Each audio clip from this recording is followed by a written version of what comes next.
Hello everyone, मैं हूँ लोकेंद्र सिंह और आज हम देखेंगे एनसीईआरटी हिस्ट्री क्लास सिक्स्थ का 9 chapter traders, Kings and pilgrims.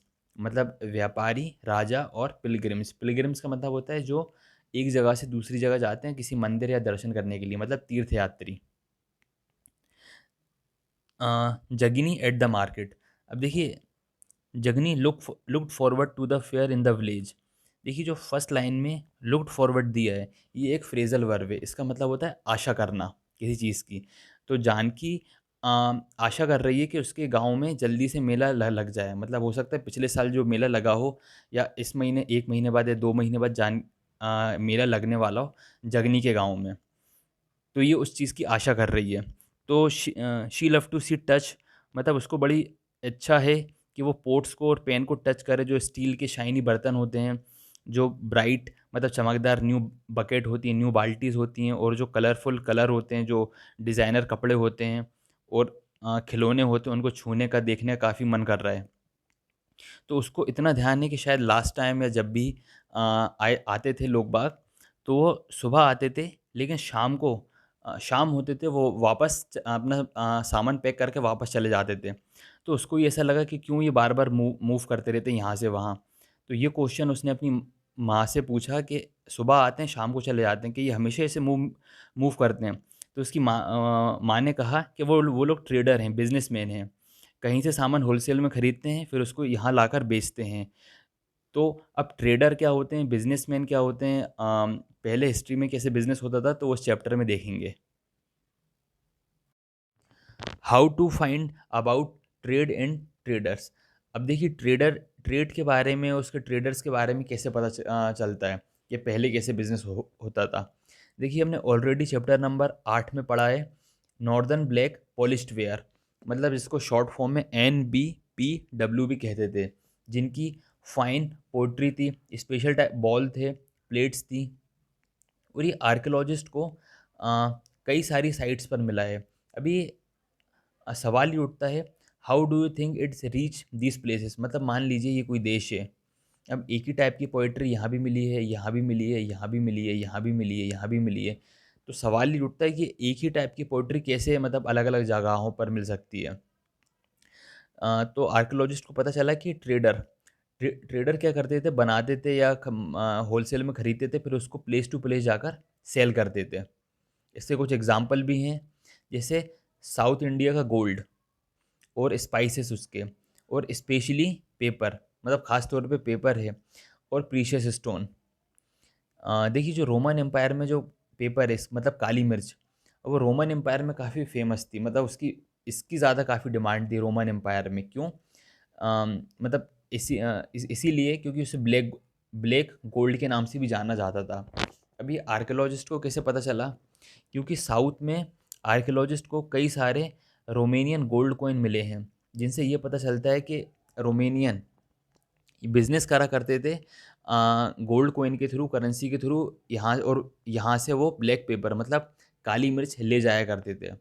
और वो ट्रैवलिंग के लिए समुद्र का रास्ता या फिर लैंड या ज़मीनी रास्ता चुनते थे ट्रैवलिंग के लिए। ये एक पोएम दी है जो एग्ज़ाम पॉइंट ऑफ व्यू से इसका ज़रूरी नहीं है। देखिए, जो ट्रेडर थे, बिजनेसमैन थे, उन्होंने अपने लिए कई सारे सी के रास्ते देख रखे थे। मतलब सबने अपने अपने हिसाब से, किसी को कोई रास्ता पसंद है, किसी को कोई रास्ता पसंद है।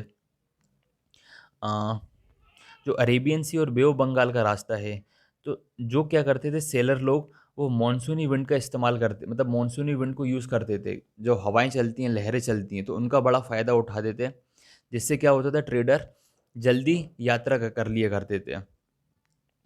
अ, अगर उनको जैसे वेस्टर्न कोस्ट, सब कॉन्टिनेंट, ईस्टर्न अफ्रीका या अरेबियन की तरफ जाना रहता था, तो वो इन साउथ वेस्ट मानसून का काफ़ी इस्तेमाल करते थे, ताकि वो लहरों के थ्रू जल्दी अपनी डेस्टिनेशन पर पहुंच जाएं। New kingdom along the coast. देखिए, अब जो नए राज्य हैं वो समुद्री तट पर कुछ बसे हुए हैं। देखिए, जो साउथ का एरिया है, मतलब ये वाला, यहाँ पे ये देखिए, ये कोस्टल एरिया से लगा हुआ है। ये वेस्टर्न कोस्टल एरिया, ये ईस्टर्न कोस्टल एरिया। देखिए, यहाँ पर हिल्स भी हैं, प्लेट्यूज भी हैं, रिवर्स भी हैं। और यहीं पर एक है रिवर है जो कि मोस्ट इम्पॉर्टेंट है, कावेरी रिवर, जो कि साउथ की मोस्ट फर्टाइल रिवर है, जिसका कंट्रोल वहाँ के अमीर लोग और जो पावरफुल लोग हैं उनके पास है। देखिए पहले हमने पढ़ा है संगम लिटरेचर, जो जो कि तमिल भाषा का है। देखिए संगम लिटरेचर में एक पोयम है जिसको मूवेंडार मूवेंडार नाम की। अब मूवेंडार का मतलब क्या होता है? मूवेंडार का मतलब होता है थ्री चीफ, मतलब होता है तीन राजा। अब वो तीन राजा कौन कौन से हैं? वो हैं चोलास, चेरास एंड पांड्यास, जो कि लगभग 23,000 साल पहले साउथ के बहुत पावरफुल राजा थे। और तीनों के पास दो दो सेंटर हैं। पहला तो एक इनलैंड, दूसरा कोस्टल एरिया। अब जो राजा हैं इनके जहाँ तक इनकी टेरिटरी, जहाँ तक इनकी बाउंड्री है, मतलब इनके समुद्री तट भी इनके अंडर में था, और इनलैंड मतलब जो अंदर के अंदर का जो है राज्य, अंदर का जो वो पूरा राज्य है वो भी इनके अंडर में था। जिसमें से दो बहुत इंपॉर्टेंट हैं, एक है पुहर और कावेरीपट्टनम पोर्ट जो कि चोलास के अंडर में था, और एक है मदुरई जो कि कैपिटल थी पांड्या की। ये दो इम्पोर्टेंट बहुत पॉइंट हैं साउथ के। The chief did not collect the regular tax, instead they demand the receive gift from the people. अब देखिए इनका जो सिस्टम था वो थोड़ा सा अलग था। देखिए हमने जो पढ़ा है, कुछ राजा टैक्स लेते थे अपनी राज व्यवस्था को और अपने इकोनॉमी को मैनेजमेंट करने के लिए। बट ये लोग क्या करते थे, ये टैक्स नहीं लेते थे, ये गिफ्ट की डिमांड करते थे कि भैया आप हमें गिफ्ट दो, हम आपसे टैक्स नहीं लेंगे। और ये पड़ोस के एरिए, जो नेबरिंग एरिए थे, उनसे भी यही बोलते थे कि हमें गिफ्ट चाहिए, मतलब टैक्स वगैरह कुछ नहीं चाहिए। और जो पैसा आता था वो अपने ये यूज़ के लिए, अपनी इकोनॉमिक को चलाने के लिए कुछ डिस्ट्रीब्यूट कर देते थे अपने सपोर्टर को, फैमिली मेम्बर को, अपने जो सोल्जर रखे थे उनको, और कुछ पोइट को, मतलब जो कवि होते हैं। और देखिए जिन्होंने संगम संगम लिटरेचर कंपोज की है, उन पोइट ने क्या करा है, इन तीनों जो राजाओं के बारे में लिखा है। तो इन राजाओं ने खुश होकर precious stones, golds, horse, chariot और फाइन क्लोथ्स इन कवियों को दिए हैं। लगभग 200 साल के बाद, देखिए जब इन तीनों राजाओं का जब समय चला गया, तो उसके लगभग 200 साल बाद एक और डायनेस्टी आई, सतवाहन डायनेस्टी, जो कि वेस्टर्न इंडिया की बहुत पावरफुल डायनेस्टी थी। और सतवाहन डायनेस्टी का एक सबसे इम्पोर्टेंट रूरल, मतलब जो सबसे पावरफुल राजा था वो था गौतमी पुत्र सतकर्णी। ये गौतमी पुत्र सतकर्णी कौन था? देखिए ये मतलब इसकी माँ का नाम था गौतमी, गौतमी बालाश्री, मतलब उसकी नाम, माँ के नाम से उसका नाम पड़ा गौतमी पुत्र सतकर्णी। अ, देखिए इसको, गौतमी पुत्र सतकर्णी को, और उसके जो सतवाहन रूलर थे और जो अदर जो रूलर थे, उन्हें कहा जाता था लॉर्ड ऑफ दक्षिणापथ, जिसका लिटरली मीनिंग होता है साउथ की तरफ जाना। देखिए दक्षिणापथ, ये मतलब नाम में इसका मीनिंग छुपा हुआ है। दक्षिण का मतलब होता है साउथ, और पथ मतलब होता है रास्ता, मतलब जो साउथ की तरफ गया। और इन्होंने ईस्टर्न में, वेस्टर्न में और साउथ कोस्टल में अपनी आर्मी भेजी थी। The story of silk route. अब देखिए जो सिल्क रूट है उसकी क्या स्टोरी है। देखिए सिल्क जो है वो ग्लॉसी कलर और अपना स्मूथ टेक्सचर और हाई वैल्यू फैब्रिक, मतलब हाई क्वालिटी का जो कपड़ा था, उस सोसाइटी में काफ़ी मतलब फेमस था। लेकिन उसकी जो सिल्क बनाने की जो प्रोसेस है, मतलब वो काफ़ी कॉम्प्लिकेटेड है, काफ़ी टफ है। मतलब सिल्क, उसके जो एक्सट्रैक्ट मिलते हैं हमें, जो सिल्क के जो कीड़े होते हैं, मतलब उनके जो सिल्क वॉर्म बनाते हैं, उनके जो थ्रेड्स है उसको कपड़े पे बुनना, वो काफ़ी कॉम्प्लिकेटेड होता था। और इसका लगभग सिल्क का आविष्कार जो लगभग लगभग चाइना में हुआ था पहली बार 7,000 साल पहले। आज से 7,000 साल पहले चाइना में इसका आविष्कार हो चुका था। बट चाइना वालों ने क्या करा, closely guarded secret for thousands of year, इसको मतलब किसी ने, चाइना वालों ने किसी को बताया नहीं। हज़ारों साल तक इसको छुपा के रखा कि भाई सब हमारे यहाँ ये सिल्क होता है, रेशम रेशम होता है। बट क्या हुआ कि धीरे धीरे ये तो सबको पता चल नहीं था।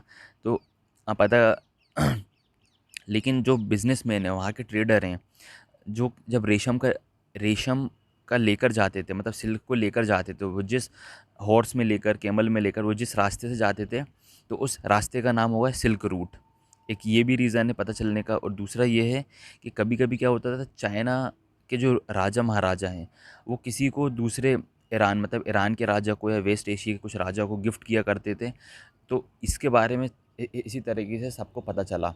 जैसे हमारे प्रधानमंत्री मोदी जी किसी दूसरे देश जाते हैं तो वो लोग कुछ गिफ्ट देते हैं, और दूसरे देश के यहाँ आते हैं तो हम लोगों ने कुछ गिफ्ट देते हैं। तो इसी तरीके से सिल्क के बारे में लोगों को पता चला, धीरे धीरे सबको पता चल गया।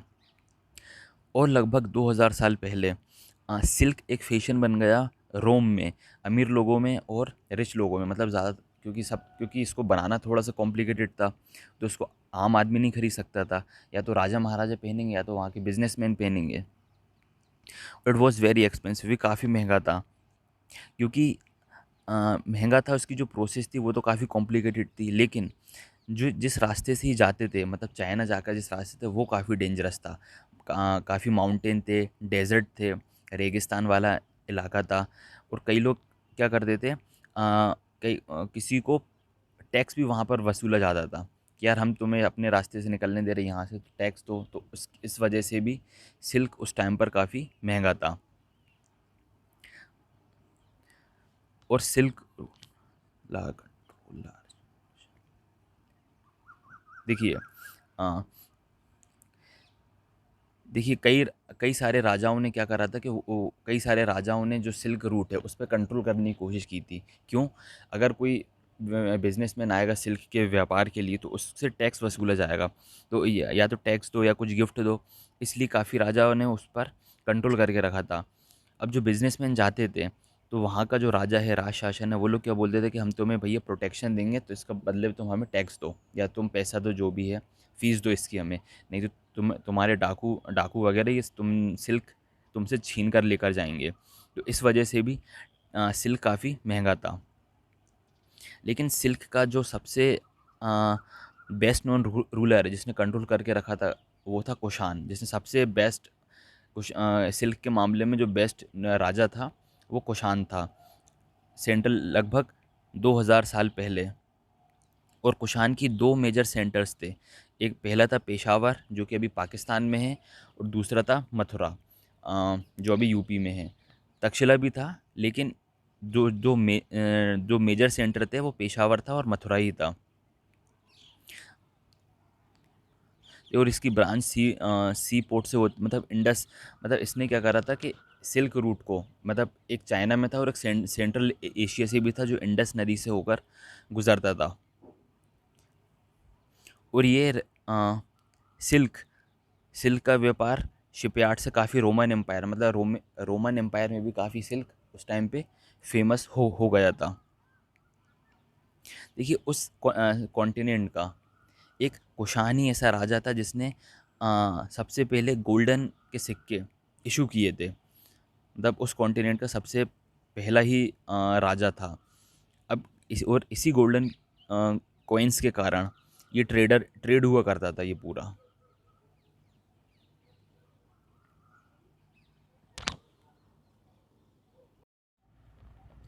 Spread of Buddhism. देखिए बुद्धिज्म का जो बौद्ध धर्म का है वो फैला कैसे। देखिए जो मोस्ट फेमस राजा था कुषाण रूलर का, वो था कनिष्क। उसने क्या करा, लगभग 1900 साल पहले एक ऑर्गेनाइजेशन बनाई, बौद्ध काउंसिल की। वहाँ पे वो लोग क्या करते थे, आते थे, मिलते थे, डिस्कस करते थे इंपॉर्टेंट मैटर्स पे। मतलब कनिष्क ने क्या करा, एक छोटा सा ऑर्गेनाइजेशन बना दिया, मठ बना दिया बुद्धिस्ट काउंसिल की। आते थे वो लोग, कुछ इंपॉर्टेंट अपनी बात का डिस्कस करते थे। और अ, और अश्वघोष, और एक और व्यक्ति था अश्वघोष, और उसने बौद्ध की बायोग्राफी लिखी, बौद्ध चरित्र, जो कि कनिष्क का ही एक के दरबार में रहता था। देखिए ये क्वेश्चन है, इंपॉर्टेंट क्वेश्चन है कि who was the author of Buddha चरित्र, मतलब बौद्ध चरित्र का ऑथर कौन है, तो ये अश्वघोष। इसके बाद एक और क्वेश्चन बनता है कि अश्वघोष किसके दरबार में था, किसके दरबार का कवि था, तो ये था कनिष्क के दरबार का कवि। तो इससे दो क्वेश्चन बनते हैं। और देखिए एक बुद्धिज़्म का एक न्यू फॉर्म था जो कि महायाना बुद्धिज़्म था और ये धीरे-धीरे फेमस हो रहा था। अब देखिए जो आर्किटेक्चर का वो स्कल्पचर का भी काम है वो भी धीरे-धीरे काफ़ी चेंज हो रहा था। देखिए पहले क्या होता था कि ये बुद्ध की कोई पेंटिंग बना देते, तो उसमें क्या करते थे एनलाइटमेंट को दिखाने के लिए, शो दिखाने के लिए उसको पीपल का पेड़ भी दिखाते थे। ये देखिए, जैसे बुद्ध की एक पेंटिंग है, सांची का स्तूप है, तो यहाँ पर ये ये बताया गया है पीपल का पेड़ के साथ अशुभ बौद्ध को दिखाया गया है। लेकिन बाद में क्या करा है, स्टेचू में सिर्फ अब बौद्ध को ही बनाने लगे हैं। अब मतलब पीपल के पेड़ को हटाया, रिप्लेस कर दिया, अब सिर्फ बौद्ध की मूर्ति बनाने लगे हैं। ये देखिए, ये रही। अब सिर्फ पीपल पीपल के पेड़ की जगह बौद्ध का मूर्ति स्टार्ट कर दी। The second change of behalf, Bodhisattva. अब देखिए एक और बदलाव आए हैं बौद्ध धर्म में, बोधिसत्ता। अब ये लोग कौन होते हैं? देखिए ये लोग वो लोग होते हैं जिन्हें एनलाइटमेंट की प्राप्ति हो जाती है और ये एकांत पे रहना ही पसंद करते हैं सबसे ज़्यादातर। बट ये लोग क्या करते थे, ये लोग रहते नहीं थे। क्यों? क्योंकि यदि ये लोग एकांत में रहेंगे तो फिर ये दूसरे लोगों की हेल्प कैसे करेंगे? मतलब मान लो अगर ये बाहर ही रह रहे हैं तो फिर अपनी ही एनलाइटमेंट की प्राप्ति तो कर ली, अभी लेकिन दूसरों को हेल्प नहीं कर पा रहे, तो ये क्या करते थे, समाज के साथ साथ ही रहते थे, जिससे क्या हुए, काफ़ी पॉपुलर हुए। आ, पूरे सेंट्रल एशिया में, धीरे धीरे चाइना में, धीरे धीरे कोरिया में और जापान में भी धीरे धीरे फेमस हुए। और धीरे धीरे बुद्धिस्ट ऑल्सो स्प्रेड वेस्टर्न इन साउथ इंडिया। अब देखिए बुद्धिस्ट जो है ऑल ओवर वेस्टर्न में भी फैलने लगा और साउथ इंडिया में भी फैलने लगा और डजन्स ऑफ केव्स बनने लगी। मतलब जो उनके रहने का स्थान था, जहाँ पे रहते थे, मोनास्ट्रीज कहते हैं जिन्हें, मोंक लोग रहा करते थे, अब धीरे धीरे वो भी बनने लगी हैं। ये देखिए, ये लेफ्ट वाली मथुरा में बनी है और राइट वाली जो है तक्षशिला में बनी है। और इनमें से जो कुछ केव्स हैं वो राजा या रानी के कहने पे बनाई जाती थी और कुछ मर्चेंट और फार्मर के। और यहाँ पे कुछ दर्रे मतलब पासेस भी पास होते हैं वेस्टर्न घाट के थ्रू, जहाँ पे ऐसा माना जाता है कि इनके कुछ रहने की, जो मोंग लोग हैं उनकी रहने की व्यवस्था यहाँ पे होती थी, मतलब हॉल्ट करते थे वहाँ पे वो लोग। अब देखिए बुद्धिस्ट अब जो बुद्धिस्ट में अब वो धीरे धीरे श्रीलंका में भी फैलने लगा, म्यांमार में फैला, थाईलैंड में फैला और other southern Asia including Indonesia. मतलब कई सा धीरे धीरे चाइना में, जापान में, इंडोनेशिया में, थाईलैंड में, हर जगह बुद्धिज्म फैल गया। अब क्वेस्ट ऑफ पिलग्रिम। अब देखिए जो दर्शन यात्री पिलग्रिम्स, अब पिलग्रिम्स कौन होते हैं? देखिए जो व्यक्ति एक जगह से दूसरी जगह जाता है भगवान के दर्शन करने के लिए, यात्रा करने के लिए, और जो तीर्थ यात्री होते हैं उन्हें ही पिलग्रिम बोलते हैं। देखिए पिलग्रिम की शुरुआत कैसे हुई, मतलब करते कैसे थे? देखिए जो भी बिजनेसमैन हैं जो शिप से जाया करते थे, उनके साथ क्या है कि वो तीर्थ यात्री भी जाया करते थे। देखिए अब जैसे मान लो कोई शिप जा रहा है, उन्होंने कहा भाई मुझे भी छोड़ देना, तुम अपना बिजनेस कर लेना, मैं वहाँ अपने दर्शन कर लूँगा। तो ये इस तरह से पहले ट्रैवल किया करते थे। और एक और है बेस्ट नोन बुद्धिस्ट पिलग्रिम, फाहेन, जो लगभग 1600 साल पहले आया था। और एक और है ज़ुआंग ज़ेंग लगभग 1400 साल पहले आया था। और ज़ुआंग ज़ेंग के 50 साल के बाद आई क्विंग आई क्विंग भी आया था। इनका बेसिकली पर्पस क्या था?